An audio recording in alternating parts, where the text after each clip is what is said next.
Hi, and welcome to another edition of Great British Churches. Today we're looking at a real little gem. This is St Mary's Church, Washbrook, which is about, well, nowadays about a mile outside of Ipswich. Now I just want to show you a bit of context here because this one is hidden. There's very few houses near this church. In fact, my wife and I, we grew up a mile or two from here, and the story is, and you can see it, if I just swing round here to the churchyard, if you look there where those cattle are, there's the remains of the old village. If you can see up there how the ground is. Now, the ground is undisturbed because the local stories are that this was a village that was wiped out in the last plague of the sort of the late 17th century, but who knows. But if we have a look, you can see we're in no houses. And this is where we are. We're in a little village, little valley, should I say. And the village of Washbrook is probably about 2 miles away now. The village was abandoned here and it moved across to the next valley over. But if we have a look, this is a church which is looked after by the church's conservation trust. It's essentially redundant there, although there has been a couple of weddings and things here over the years. I can show you there. There's the tower. I mean, really, this is an absolute gem. To get here, it's a bit of a journey. You've got to hit some tiny little lanes, and you've got to walk for the last 200 or 300 yards to this church. Obviously there's no services here anymore, and the books in the church state that there's been some weddings here in the 1990s, but nothing for many years.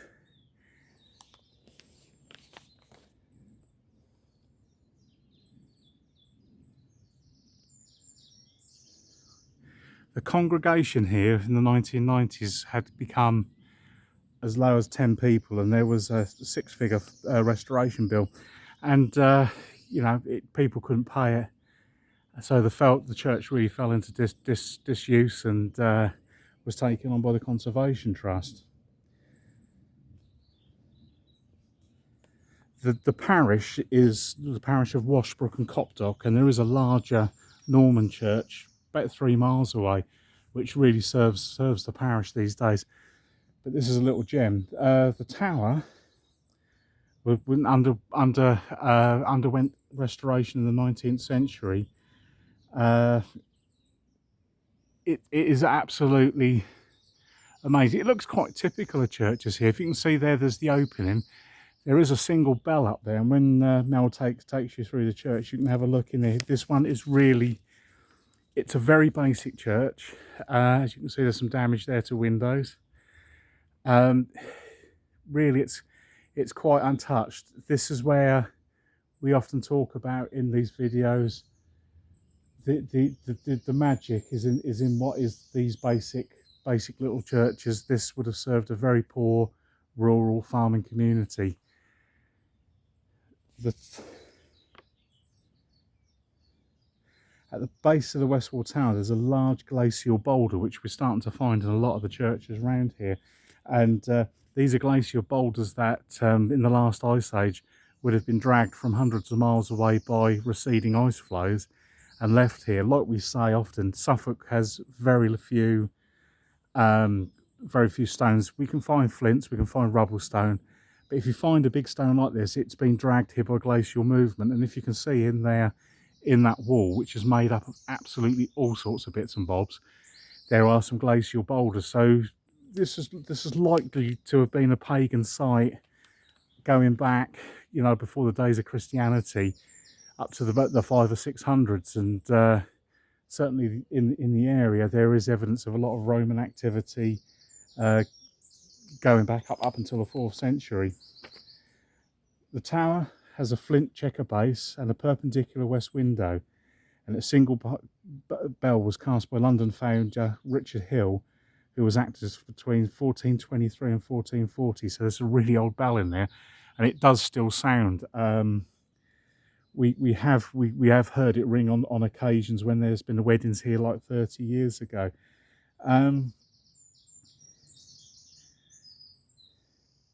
At the time, a north-east vestry was added, a baptistry was built on the north door, and the priest door on the south side of the chancel was replaced. There is a scratch tile on the buttresses over somewhere on the left. We're going to struggle to get round all the church because it's become quite overgrown. And in May, it's everything is growing wildly. I was going to pass you on to Mel.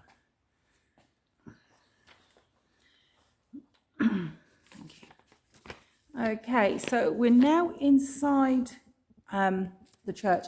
I'm just going to take you back out here again, so I don't think Paul actually mentioned it. But we've got this absolutely wonderful porch, and it is Victorian, it's 19th century. But it does shelter this, which is a 14th century doorway. Right, they do lock this up. It has got a gate across the door there. But you've got this doorway here, and then you've got male. Oh, that one is female. This one here is a male headstop. I do apologise, I've got a bit of a funny throat today. So when you go into the church, just mind where you're walking because there is a step, and then we've got the water stoop there. That would have been in most churches that were built about this time. So we're just going to walk into here. I do apologise, I've got a bit of a froggy throat today. You can see by the depth of the window casement exactly how old this church is. Really is old, and it's been built on, it's had renovations over the year. A big one was in the 19th century. So we're going to go into here, and you've got a door that goes up to the bell tower there.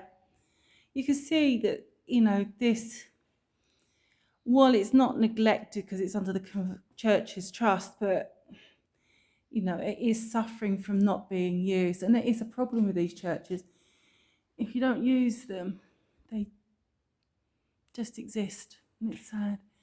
I don't think you can see the glass in that window. It looks pretty old, and it is for someone by the name of Walsingham, and that was put in 1839, if I can see that date correctly. It probably needs a little bit of restoration there.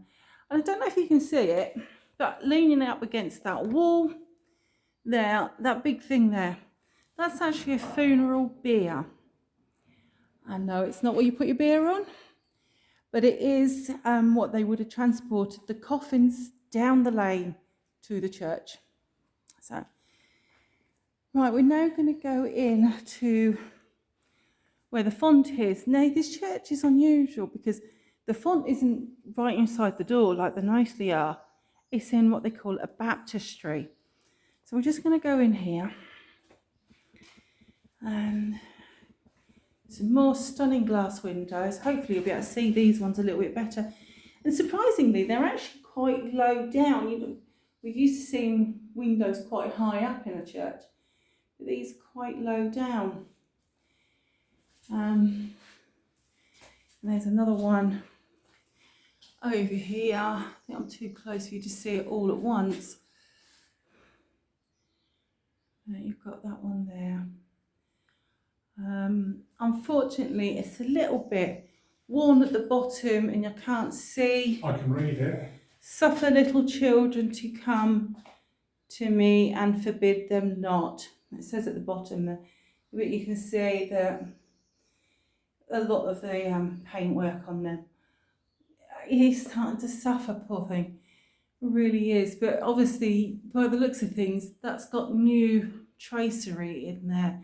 That's quite crisp and sharp, that middle shaft there. And then you've got another one here. Lord God of hosts. There we go. Absolutely beautiful. I'm going to try and take you up because the detail on that is absolutely incredible.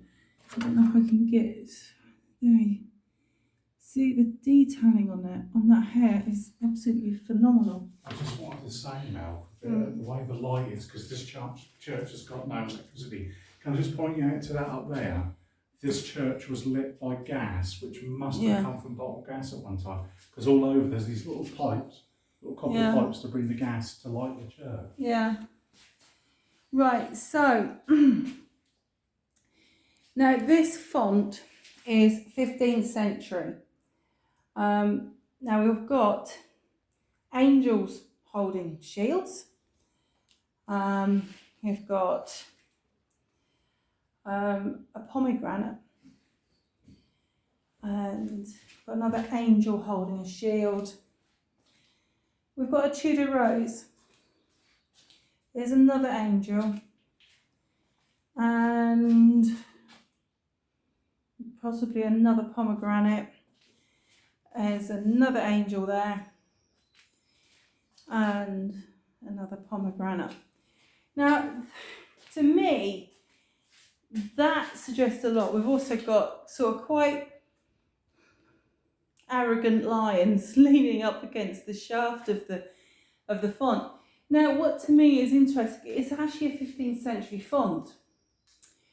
And if you take into consideration it's got a Tudor rose on it, which, as we all know, is synonymous with the Tudor period, Henry VIII and all that.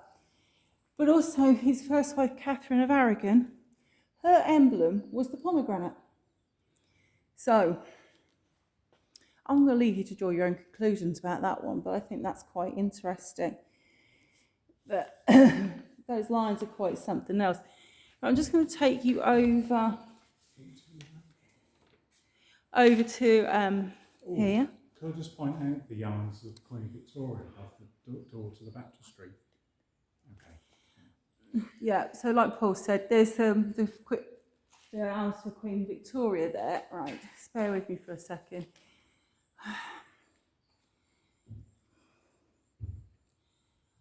Right, okay. So you can see from that you've got emblems of roses and thistles. That's quite lovely, really. I very rarely see one for Queen Victoria, and it may have been put up there to commemorate her coronation or a jubilee for her. Unfortunately, I don't know when it was put up. So we're now going to go right. Okay, and up here we go. You see we've got a lancet up there, a Norman lancet window with some absolutely beautiful stained glass, and it looks like it depicts baby Jesus. Okay, so that's there. And we've got another one here, which is a little bit strange. I'm going to try and take you in. So I don't know where Paul's gone. Right, so that, I've got a feeling, is original, but not necessarily in that order. It looks like it's been broken and then put back in there in some sort of order because nobody knew what order it was going to go into. So I'll just take you there. And there's the big fella himself, and I don't mean God. Right, I just got to be careful I don't fall over the step. And we've got another window here, and you can see that it's in the newer perpendicular style. Unfortunately, it looks like someone's seen fit to break the windows here, which is a very big shame. But we've got, I don't know, I would be taking a chance if I said that was medieval glass. I'm not sure. I don't think it is. I think it just looks old. And that is the thing. All the glass here is sort of Victorian, but it does look a lot older. So up here, we've got an hourglass resting on that cornerstone there. And then we've got what is best described as a monolithic 19th century pulpit. And I'm just going to take you down to have a look at that. And it's rather, it looks very still. I have been in churches where they've got these wooden pulpits on a very narrow shaft, and you think, not sure I would want to be there, especially if the priest was getting a little bit impassioned during the service. But it's got a nice set of steps that go up there. It's solidly built and it's absolutely beautiful. So we're just going to... I found a little gym up here, but we'll get to that when we can walk up there. Okay, so... But you can see that from the pews here, this is all 19th century Victorian style pews. You know, that did undergo this major restoration. And as you can see, there's more of these gas lamps. And we've even got a little holder there for the candles. So even before there was gas lamps put into this church, it was lit by candle. So we're going to come up to here. There's another example of the stained glass there. So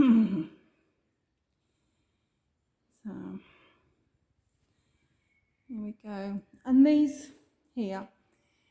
Now, these are all painted, which is unusual to see in a church, even a solid block of colour like this.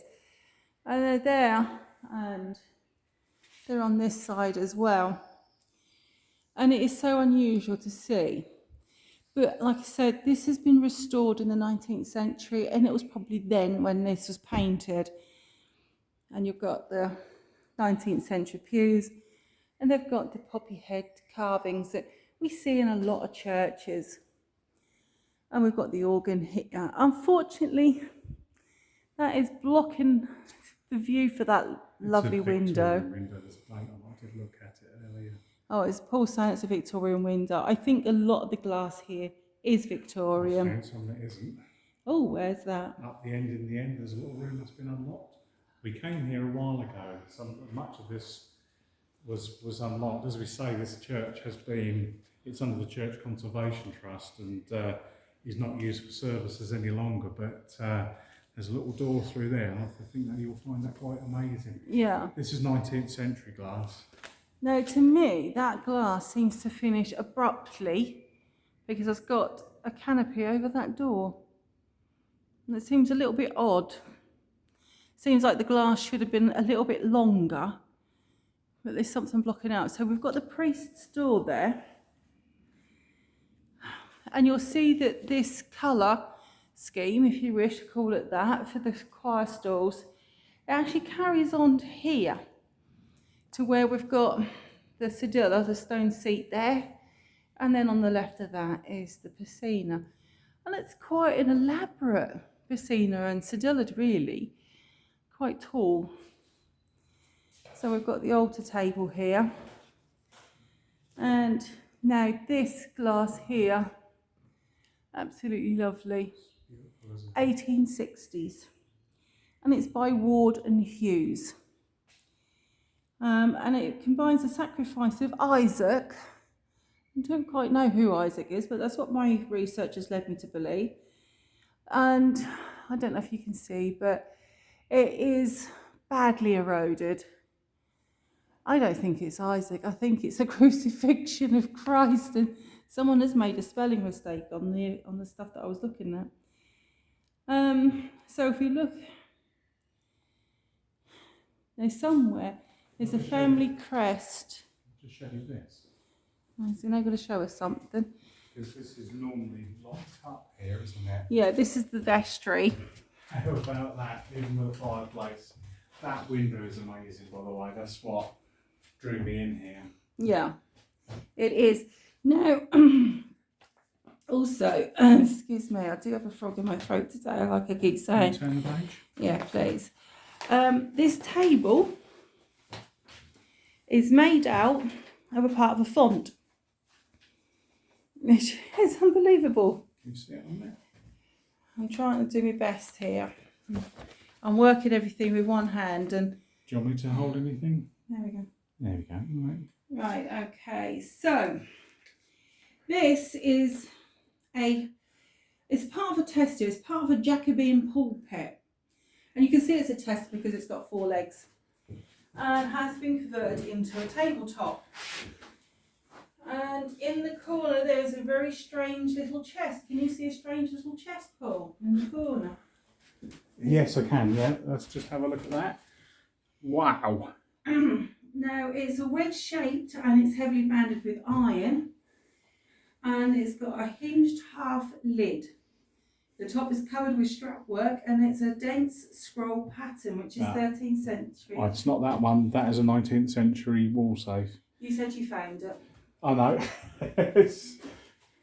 Right, we'll go out. I just love the little fireplace. You can just imagine the vicar being here, even with the paraffin stove. But mind you, this information about this chest, it was written a while ago, and since then, this church has been made redundant. So, chances are it probably doesn't live in this church anymore. But we'll keep having a look to see if we can find it. Not doing very well with the camera work today. Let's do this little, leave that. Right, this window behind the organ apparently is dedicated to Reverend Joseph Clark, who died in 1653. But as Paul said, it is a modern reproduction. Okay. Now, I think there's a piece of glass behind the pulpit that I failed to show you. Let's have a look. We've got this piece. Is it the Queen Victoria? Well, it's got the arms in there. And I Yes. think it's the Victorian arms. And I think it's absolutely beautiful because it tells you everything you need to know about her. That she's in loyal remembrance of Victoria, Queen of the United Kingdom of Great Britain and Ireland, Defender of the Faith, Empress of India, born 1819 and came to the throne 1837 and died 1901. And That's beautiful. That is an absolutely wonderful piece of glass in tribute to Queen Victoria. Absolutely stunning. So, I think we've probably shown you everything. We have. Have you been in the bell tower now? No, yes I have. Yes. Did you see the list of fees for the vicar? Off you go. Right. I didn't see that. This is amazing.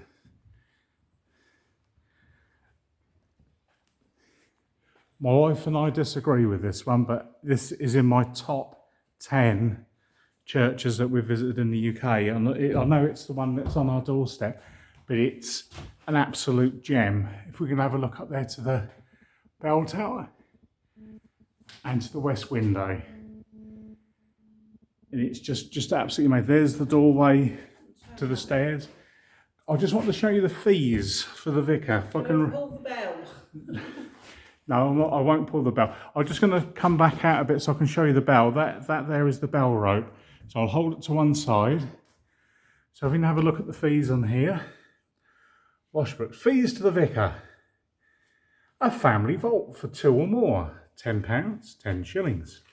Opening the same, £2, 2 shillings. It goes down to the ordinary people, and you've got a headstone for a common grave, 10 shillings. Publishing of banns of marriage, 2 shillings and 6pence. Wedding after bands, 7 and 6. Wow, cheap. I don't know what year this is. It's for H. Macpherson, M.A., who was the vicar. A vault or brick grave, £1, 1 shilling. And opening the same, 10 shillings and 6pence. Tolling the bell for funeral is per hour, a shilling. Oh, sounds a bargain, doesn't it? But I just wanted to just show you this because it's a beautiful piece of history. So, thank you for watching. Great British Churches on St Mary's Church, Washbrook, near Ipswich. If you like, please like and subscribe and ring that bell for more notifications. I'm just going to see if it does it. No, I've just pulled the thing and the bell's not ringing. They must have done the clapper. Thanks for watching. Bye-bye for now.